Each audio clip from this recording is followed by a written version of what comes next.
Hello students, अरस्तु के बारे में कल हम चर्चा कर रहे थे कि अरस्तु को राजनीति विज्ञान का जनक क्यों कहा जाता है। तो आज हम सबसे पहले अरस्तु के राजनीतिक विचारों की ही चर्चा करेंगे। राजनीतिक विचारों में अरस्तु ने सबसे पहले राज्य की उत्पत्ति की चर्चा की है। अरस्तु का प्रसिद्ध कथन था, कल मैंने बताया था, कि मनुष्य एक राजनीतिक प्राणी है और मनुष्य की इसी राजनीतिक प्रकृति के कारण राज्य का जन्म हुआ है। अरस्तु ये मानता था कि मनुष्य राजनीतिक प्राणी होने के साथ साथ एक सामाजिक प्राणी भी है। सामाजिकता का गुण अन्य जीवधारियों में भी पाया जाता है, लेकिन मनुष्य क्योंकि विवेकशील बुद्धिशील प्राणी है, उसकी सामाजिकता अन्य जीवधारियों से उच्च स्तर की पाई जाती है।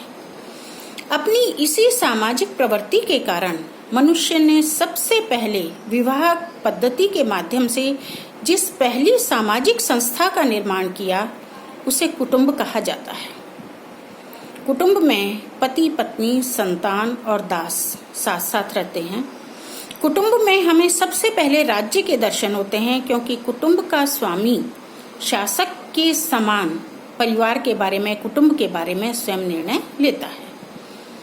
यह कुटुंब व्यक्ति की संतानोत्पत्ति और सुरक्षा की आवश्यकताएं पूरी करता है। लेकिन व्यक्ति केवल सुरक्षा ही नहीं चाहता, उसकी अन्य और भी आवश्यकताएं हैं। इसलिए अन्य और आवश्यकताओं की पूर्ति के लिए कुछ कुटुंब आपस में मिलकर ग्राम का निर्माण करते हैं। ग्राम के द्वारा गांव के लोगों को सामूहिक जीवन उपलब्ध कराया जाता है, उनके पारस्परिक झगड़े भी निपटाए जाते हैं, लेकिन व्यक्ति की अन्य नैतिक बौद्धिक आवश्यकताएं अभी भी पूरी नहीं हो पाती। इसलिए कुछ ग्राम मिलकर राज्य का निर्माण करते हैं। राज्य के द्वारा अपने सदस्यों की भौतिक आवश्यकताओं की पूर्ति करने के साथ साथ नैतिक, बौद्धिक और अन्य सभी आवश्यकताओं की पूर्ति भी की जाती है। इसीलिए अरस्तु का ये नगर राज्य पूरी तरह से आत्मनिर्भर है, अपने सदस्यों की आवश्यकताओं को, समस्त आवश्यकताओं को पूरा करने में सक्षम है। तो अरस्तु ने राज्य की परिभाषा भी इसी प्रकार दी है कि राज्य कुलों मीन्स कुटुंबों, कुलों और ग्रामों का ऐसा समुदाय है जिसका उद्देश्य पूर्ण एवं आत्मनिर्भर जीवन की प्राप्ति है। राज्य की उत्पत्ति की चर्चा करने के उपरांत अरस्तु ने राज्य के स्वरूप और उसके विशेषताओं पर भी प्रकाश डाला है। अरस्तु का कहना है कि राज्य एक स्वाभाविक समुदाय है। स्वाभाविक इसलिए है कि राज्य परिवार या कुटुंब का ही व्यापक रूप है। परिवार व्यक्ति के लिए स्वाभाविक है, क्योंकि व्यक्ति का जन्म परिवार में होता है। व्यक्ति के व्यक्तित्व के विकास की प्रथम पाठशाला परिवार है।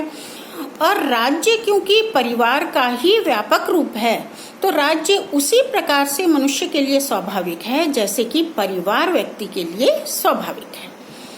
अरस्तु का कहना है कि राज्य स्वाभाविक होने के साथ साथ आवश्यक भी है, क्योंकि व्यक्ति की समस्त आवश्यकताओं की पूर्ति राज्य में रहकर ही हो सकती है।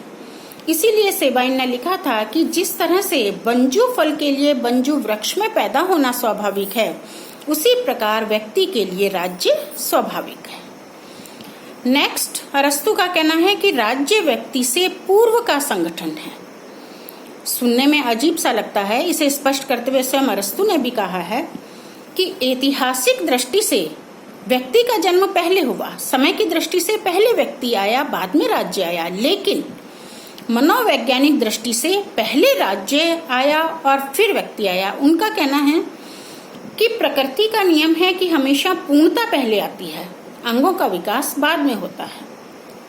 और राज्य एक पूर्णता है, व्यक्ति या परिवार या ग्राम इसके अंग हैं।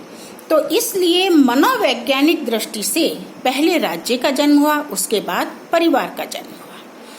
अरस्तु के अनुसार राज्य सर्वोच्च संगठन है, क्योंकि राज्य ही वह एकमात्र संगठन है जो व्यक्ति की पूरी सभी भौतिक आवश्यकताओं, नैतिक, बौद्धिक आवश्यकताओं की पूर्ति करता है। वह वातावरण प्रदान करता है जिसमें रहकर व्यक्ति अपने व्यक्तित्व का सर्वांगीण विकास कर सकता है। अरस्तु के अनुसार राज्य का स्वरूप जैविक है। जिस प्रकार मानव शरीर में अनेक अंग होते हैं, हाथ पैर आदि, ठीक उसी प्रकार से राज्य में भी व्यक्ति, परिवार, समुदाय, संस्थाएं अनेक उसके अंग होते हैं। मानव शरीर के अंगों का महत्व तभी है जब वे शरीर के साथ जुड़े रहते हैं और अपना कार्य करते रहते हैं। ठीक इसी प्रकार से व्यक्ति, समुदाय, संस्थाएं जो राज्य के अंग हैं, वे राज्य में रहकर ही अपना विकास कर सकते हैं, अपने लक्ष्य की प्राप्ति कर सकते हैं। नेक्स्ट, अरस्तु के अनुसार राज्य एक आत्मनिर्भर संगठन है। जैसा कि मैंने पहले बताया, राज्य वह संगठन है जो अपने सभी सदस्यों की संपूर्ण आवश्यकताओं को पूरा करने में पूरी तरह से सक्षम है। इसके पश्चात व्यक्ति की ऐसी कोई आवश्यकता नहीं बच जाती जिसे पूरा करने के लिए उसे राज्य से भी ऊपर का कोई संगठन का निर्माण करना पड़े। नेक्स्ट, अरस्तु के अनुसार नगर राज्य सर्वाधिक श्रेष्ठ राजनीतिक संगठन है। ये एक बात मैं बताना चाहूंगी, अरस्तु के अनुसार राजनीतिक क्षेत्र के सर्वश्रेष्ठ संगठन प्लेटो की तरह ही नगर राज्य ही है। हालांकि अरस्तु का शिष्य सिकंदर था। सिकंदर ने, आप सबको पता है, विशाल साम्राज्य का निर्माण किया था, लेकिन अरस्तु की दृष्टि कभी अपने शिष्य द्वारा स्थापित विशाल साम्राज्य की ओर उसने ध्यान ही नहीं दिया। यहाँ तक कि उसने भविष्य में बनने वाले राष्ट्रीय राज्यों पर भी विचार नहीं किया। उसके अनुसार तो नगर राज्य राजनीतिक क्षेत्र के सबसे अच्छे संगठन है। इसके पश्चात अरस्तु ने राज्य के कार्यों की चर्चा की है।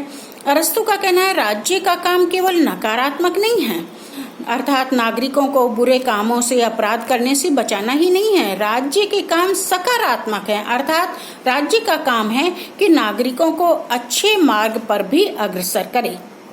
इसके लिए राज्य को उसने कुछ काम सौंपे हैं, जैसे अपने सदस्यों की आवश्यकताओं को पूरा करना, सदस्यों की श्रेष्ठ प्रवृत्तियों को श्रेष्ठ गुणों के रूप में विकसित करना, सदस्यों की प्राकृतिक आवश्यकताओं को पूरा करना और ऐसे साधन और वातावरण का निर्माण करना जिसमें रहकर व्यक्ति अपना सर्वांगीण विकास कर सके। धन्यवाद।